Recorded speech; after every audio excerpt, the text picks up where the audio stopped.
Hey guys, welcome to Personal Tutor. This is me Priyanshi and today we are going to continue with our chapter Resources. In earlier video we have discussed what are resources and what's the meaning of utility and how utility add value to our resource. Also we have studied about how any substance can be converted into a resource. Now in this video we'll discuss about the types of resources which are natural, human-made and human.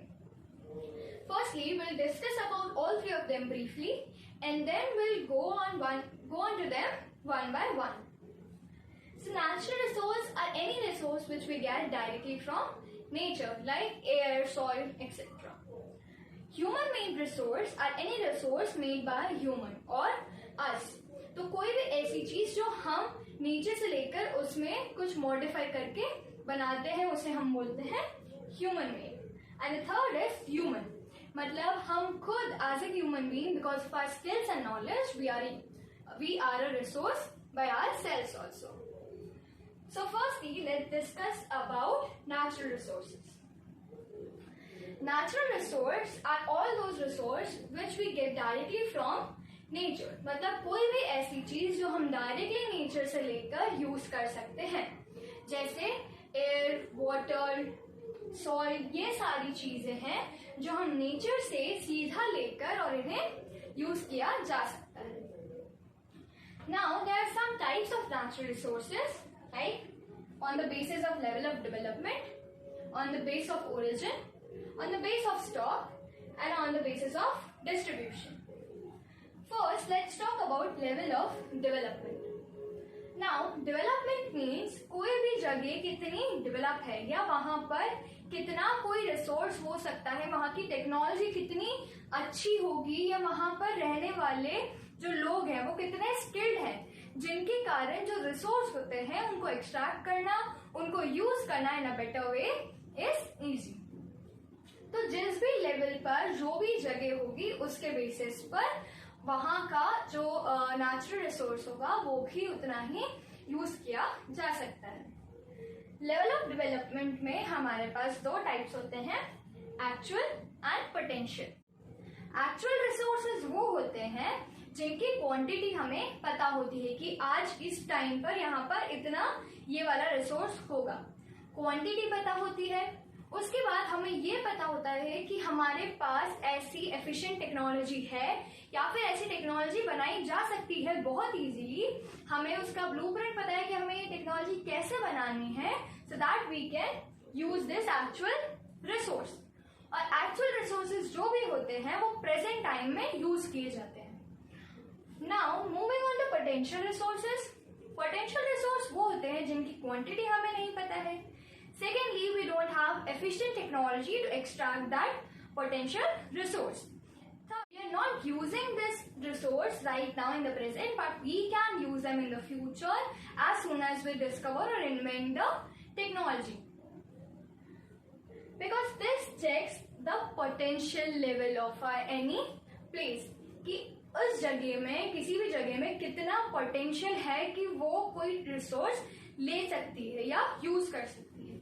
Actual means कि actually अभी आपके पास कैसी technology है, अभी इस जगह पर कितना डेवलपमेंट है कि वो किसी भी रिसोर्स को कैसे यूज कर पाएगी.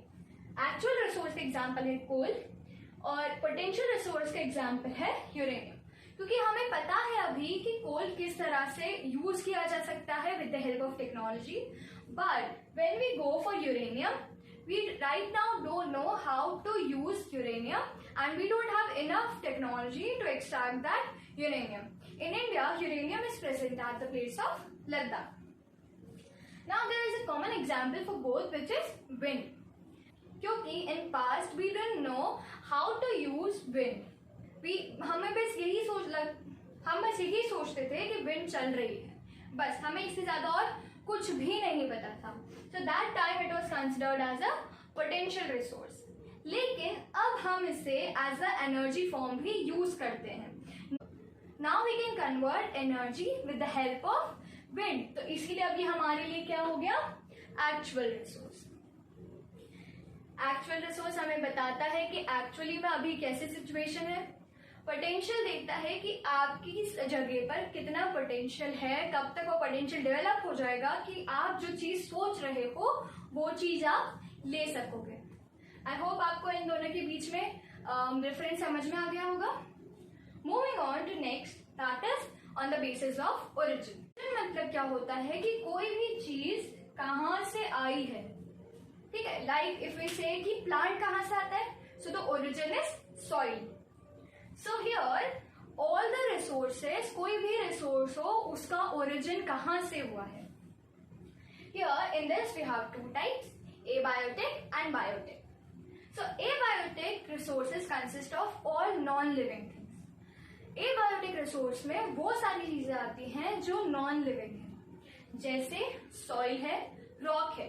तो ये हमारे रिसोर्स तो हैं but they are non living, इसीलिए हम इन्हें एबायोटिक में काउंट करते हैं। Second is biotic. बायोटिक मतलब ऐसी कोई सी भी चीज जिसमें लाइफ हो, या ऐसी कोई सी भी चीज that is living. So all living resources come under biotic. It includes plant, animals are biotic resources. Moving on to the third type, that is stock. Stock here means किसी भी चीज की क्वांटिटी कितनी है. Okay, so on the basis of the quantity of the resource, we divide them into again two types, which are renewable and non-renewable. Renewable resources means those resources that can be renewed or those resources which have no ending limit. मतलब ऐसे जो भी resource होते हैं जिनके बारे में हमें ये पता है कि वो रिसोर्स कभी खत्म नहीं होंगे। जैसे हमारी एयर है, हमें पता है वो खत्म नहीं होगी। हमें पता है जो सनलाइट है वो भी एक ऐसा रिसोर्स है which cannot be finished. Also water, forest are the example. But renewable resources में एक बात याद रखनी चाहिए that it can come to an end if not used properly. Next thing is non-renewable. Non-renewable resources are those resources जिनका कोई limited time period है कि इस टाइम तक या इस एक्सटेंट तक यूज करने के बाद ये सारे रिसोर्स यहाँ पर खत्म हो जाएंगे। Like coal, petroleum. Petroleum is a kind of fuel.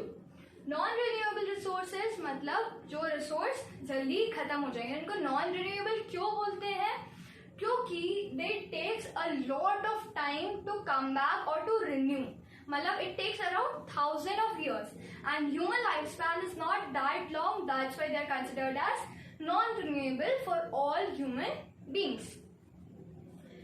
Now coming to the last part, that is distribution. On the basis of distribution, मतलब कहाँ पर कितना कितना डिवाइडेड है या कितना डिस्ट्रीब्यूटेड है कोई भी रिसोर्स। एग्जाम्पल लाइक हम अपने बर्थडे पर चॉकलेट्स बांटते हैं, so we give some 2 or 3 chocolates extra to some of our friends or a different chocolate to our best friends.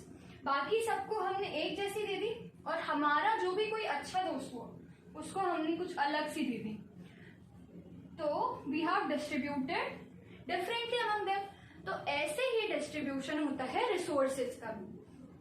On the basis of distribution we have two types, ubiquitous and localized. Ubiquitous resources वो होते हैं which are present at all places like air, sunlight. आप भले कहीं पर भी चले जाओ वहां पर आपको एयर भी मिलेगी, you can find sunlight also. तो ऐसे सारे रिसोर्सेज को बोलते हैं ubiquitous resources. Second is localized. Localized मतलब localized जो होंगे वो आपके फ्रेंड्स की तरह होंगे, बेस्ट फ्रेंड्स की तरह। मतलब they would be found only at some places, क्योंकि ये एक्स्ट्रा वाली जो अच्छी वाली दूसरी टाइप की चॉकलेट्स थी वो आपके सिर्फ कुछ दोस्तों के पास थी। In the same way this are some kind of resources जो कि किसी स्पेसिफिक जगह पर ही हमको मिलेंगे, लाइक कॉपर, आयरन ओर।